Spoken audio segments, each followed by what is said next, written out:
The film opens in the year 2148 on the now overpopulated and polluted Earth over a narration from Jake Sully, a former U.S. Marine paralyzed from the waist down during combat, who expresses his dissatisfaction with life and desire to find something worth fighting for. After a night of drinking in which he takes part in a bar fight after witnessing a man strike a woman, he's approached by two agents of the Resources Development Administration who informed him that his twin brother Tommy was killed, which they explained how he left significant investment he represented vacant, as Tom was one of the few scientists selected to travel to and research the habitable moon Pandora as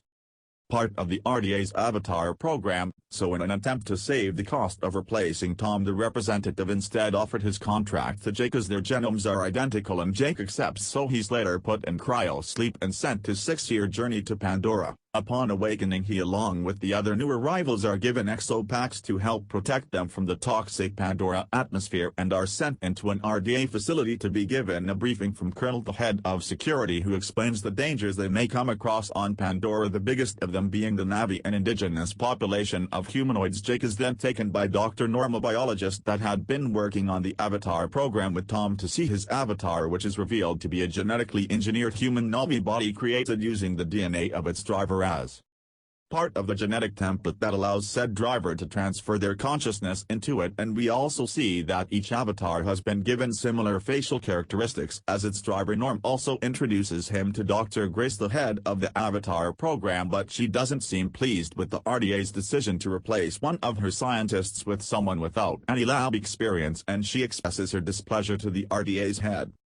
administrator on Pandora, Parker. He doesn't care much for complaints though, as his main concern is getting their hands on Pandora's extremely valuable mineral, which is the sole reason he's chosen to fund her research in the first place. The following day, Jake and Norm take their avatars on their first test drive, which proves to be a thrilling experience for Jake as he's actually able to use his legs again, and he immediately really heads out on a run. After returning to his human body, he's taken by one of the RDA's Marine pilots, Chakan, to meet with Colonel, who has learned about his past as a Marine and sees his current position in the Avatar program as an opportunity to learn the intel he needs about the Navi from the inside, so he proposes that Jake act as his insider, and in return he'll see to it that he gets his legs back, and Jake agrees. Later we follow him, Norm, Grace, Trudy and another RDA soldier, Lyle, as they travel through the Pandoran forest to collect samples, and during their tour Grace takes them to visit the now abandoned school she had set up to teach the Navi English and the ways of humanity, but she quickly decides to exit after Jake notices previously imprinted bullet holes in the wall. She and Norm then begin collecting the data they need, and as they do that, Jake wanders into forest and encounter with a group of Hammerhead Titan. He is instructed by Grace not to shoot nor run away and to just stand on his ground, and this appears to be work as they begin backing away, but it's soon revealed that there's another terrifying creature behind him known as a Thunder, which forces him on the run. In order to avoid death, he ends up having to jump off a cliff into the river below. Grace and the others attempt to search for him from their aircraft, but they're unable to locate him and are forced to leave as the night approaches. Jake's left to defend for himself overnight, and he nearly doesn't succeed as he's soon attacked by a pack of wolves, but fortunately he's saved by an Navi woman named Neytiri, who had discovered him earlier and was prepared to kill him with her bow, but chose not to after it would split from their sacred tree the Tree of Souls landed on the tip of her arrow, which she took as a sign from Allah, the godlike spirit of the forest, that his life may be important. Being forced to kill the creatures frustrates her though, and she demands Jake not to follow her as she knows he's what the Navi call a dream walker sent from the sky people. But he still continues following her anyway, and while doing so is once again seemingly chosen by the seeds of the sacred tree, so she decides to bring him to her people and introduce him to the leaders of the Imotake clan, the clan leader or spiritual leader, who also happened to be Neytiri's parents. To gain their favor, Jake convinces them that he's a warrior dream walker seeking to learn their ways, and they eventually agree to teach him by assigning an interior to be his tutor, and after falling asleep alongside them in their home tree, he returns back to his human form and the lab and informs them of the situation, and he also reports this information to Colonel Selfridge, who assign him the task of gaining the Navi's trust and convincing them to move from their current village within the next 3 months, as it's located right on top of an abundance of mineral, and if he's unable to do so, they'll just have to go with their backup plan of killing the indigenous for it. Early into his training under Neytiri, though, his informant status is discovered by Dr. Grace, but she doesn't directly confront him about it and instead just moves them to a new location in the Hallelujah Mountains along with Norman, Trudy. Although Jake is still able to communicate with Colonel remotely, the check-ins become less and less frequent over time, though, as Jake becomes more invested in the Na'vi culture, dedicating a lot of his time and energy to learning and train under Neytiri, who he begins to grow a very close bond throughout. In the process, he also gains the admiration of Grace, who is able to get welcomed back into the village for the first time since her school was closed down, which we learned was due to an incident involving Neytiri's sister, who had grown angry with the RDA's work on Pandora, so she and a few other young Na'vi set an RDA bulldozer on fire in protest, which resulted in them being shot and killed. As they fled back into the school with sister being shot right in front of her, despite this upsetting history, Jake and Grace are able to continue regaining their favor. Soon Jake is deemed ready to take part in the ritual, a planet test every young hunter has to pass, in which you climb the path to the Banshee's nest, and learn to control and form a neural connection with one of the aerial creatures, which Jake manages. To their excitement of Neytiri and the displeasure of the increasingly jealous, the next warrior in line to become clan leader and who's supposed to be mated with Neytiri, as she's the next in line to assume the role of Sahik. Now having chosen his own Banshee, Jake heads out aerial hunting with Neytiri, but the two were soon interrupted and attacked by an even greater aerial predator greatly known to the Na'vi as Taryuk, which they narrowly managed to avoid. And later that night, Neytiri explains the creature's significance, informing Jake of her great-great-grandfather, who was only one of 5 Taryuk Maktos in their history, a Na'vi individual who successfully managed to ride a greatly Taryuk, and she further explains the impact they had on bringing the tribes together in a time of crisis. At this point, Jake has reached the end of the 3 months he'd agreed upon with Quaritch, so he heads back to meet with him as ordered and is told that he'll be heading back to Earth that night, where he'll then receive surgery to regain use of his legs. But Jake no longer seems concerned with getting his legs back and is now more concerned with the well-being of the Imodokaya people, so he convinces Quaritch to give him more time, since he's supposed to be taking part in a ceremony that night to be made one of the people, which he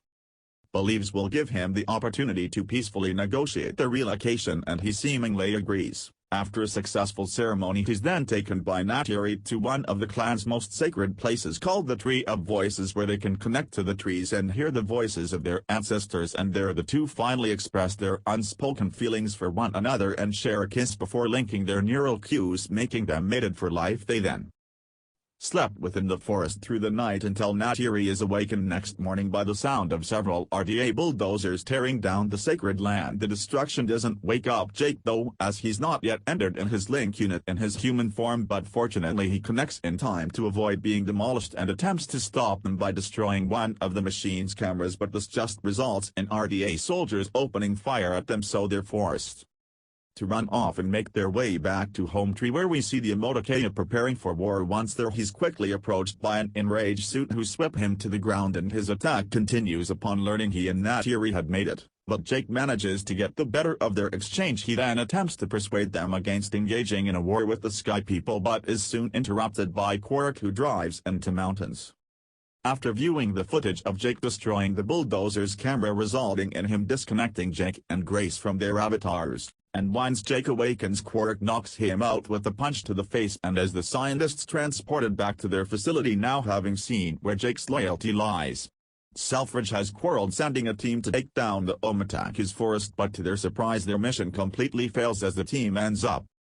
dead and their equipment gets destroyed, so Quaritch pushes for the green light to just kill the indigenous, and Selfridge reluctantly agrees. Grace and Jake soon get word of this though and confront Parker, questioning his morality, and are ultimately able to gain one more hour to try and convince the Omatakaya to evacuate. They fail in their attempt though after Jake reveals that he'd known of the Sky People plans all along, which breaks Neytiri's heart, who angrily lashes out at him and rejects his attempt to comfort her, and this revelation also prompts Sadok to order for Jake and Grace to be bound, but immediately after they're tied up, Colonel and a large strike force come flying in and begin driving the people out of their home tree with gas rounds before quickly switching to explosives that leave it engulfed in flames. Amid the destruction, a desperate Na'vi releases Jake and Grace from their bindings and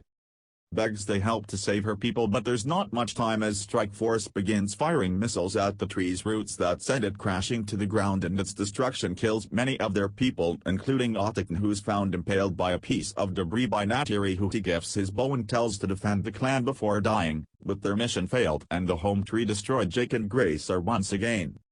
forced out of their avatars and have subsequently locked up along with Norm, but they don't stay in prison for long as they eventually receive help from Trudy and a fellow scientist, Dr. Max, who help release them from their cell before bringing them onto one of the RDA ships, although Max stays behind so they can have someone they trust on the inside. As they're making their escape though, they're discovered by Quaritch, who opens fire on them and lands a shot that severely wounds Grace as they fly off. Still, they manage to make it to the Hallelujah Mountains and attach their base containing the link units to their aircraft before flying to near the Tree of Souls, where the remaining Amodakaya have fled for safety. Once there, Jake re-enters his avatar and devises an insane plan to regain the people's faith. That plan by taming Ataryuk, which he successfully manages to do, making him the sixth Tharok motto in their history, and it works in restoring the clan's trust in him, including Neytiri and Sud having regained their favor. He begs for their help in saving Grace's life and Mona agrees, so they begin a spiritual ritual to try and transfer her consciousness into her avatar's body permanently using the Tree of Souls, but it's ultimately unsuccessful as her wounds prove to be too worse. Just before she passes, she awakens to tell Jake that she can see Awa and that the entity is real. Although crushed by her loss, Jake is more motivated than ever to fight back against the Sky People and gives a speech to the clan encouraging them to do the same. In preparation for their final stand, they fly to and recruit the other 15 clans on Pandora, but their growing army is soon discovered by Quaritch, who for his next attack plans on dropping a massive bombs on them and their holy ground to put an end to their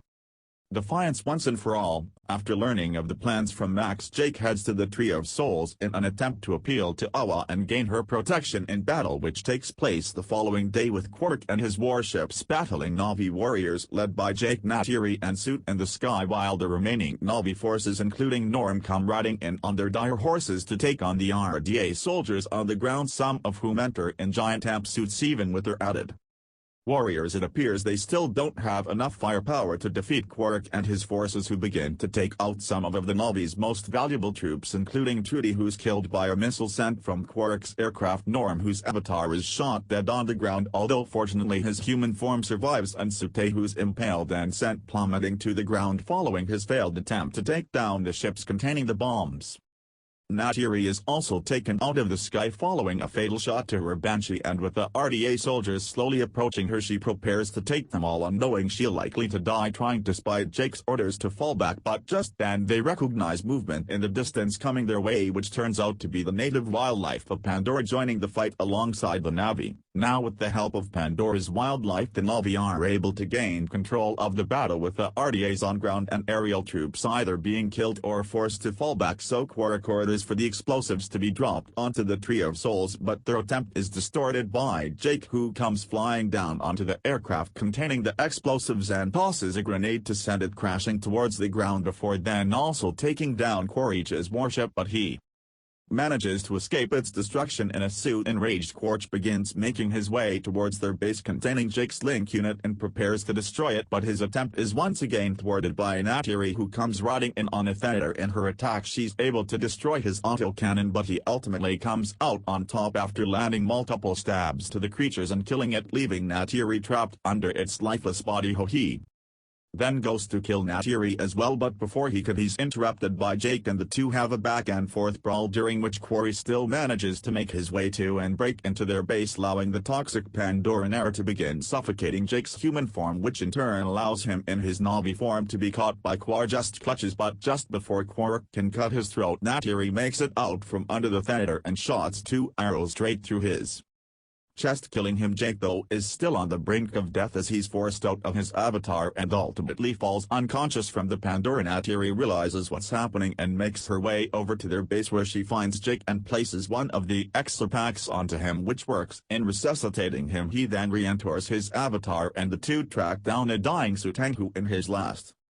moments gives Jake the title of clan leader and asks that he be the one to end his suffering, to which Jake reluctantly agrees and remorsefully euthanizes him. Although many lives were lost, the Na'vi were able to come out on top in their war against the Sky People, forcing the RDA to put an end to their operation on Pandora and head back to Earth, with only a few being chosen to stay. And we later see Jake saying goodbye to their lab in a final video in which he reveals he'll not be returning there again, and we later see why, as he's seen taking part in a ritual to transfer his consciousness into his avatar permanently, truly making him one of the people. And that was our full recap of James Cameron's Avatar. If you enjoyed the video, please subscribe to the channel, and thank you for watching.